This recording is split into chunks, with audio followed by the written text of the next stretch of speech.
రైతులు ఇంత ఇబ్బంది పడతానని ఏ మీడియా రాలేదు, ఏ రాదు. ఇప్పుడు అంత అయిపోతారు.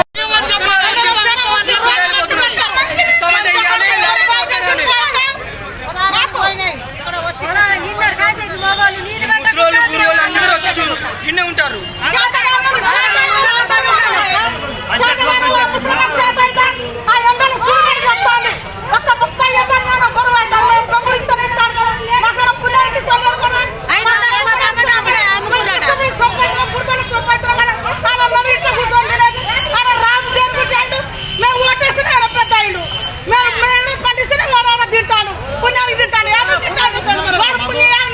ఒక్కసారిగా మంది అందరు ఒక దగ్గర నిలబట్టి అందుబాటులో ఉన్నా కూడా లైన్ పెద్దగా కనిపిస్తుంది.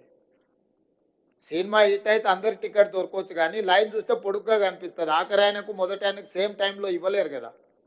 సేమ్ యూరియా అందుబాటులో ఉన్నా కూడా 1000 మంది లైన్లో ఉంటే మొదటోడికి చివరోడికి 8 గంటలు పడుతుంది. వీడు 8 గంటల లైన్లో నిలబడే వరకల్లా వీడు సహనం నశించేసి అసలు యూరియానే అందుబాటులో లేదని వాడు కూర్చోవడానికి రోడ్డు కాటం కూర్చుంటాడు. కొన్నిసార్లు ఈడ కూర్చుంటుంది, ఆడ కూర్చుంటుంది అని ఎవడో ఒకటి తీసుకెళ్ళి అట్లా కూర్చోబెడతారు.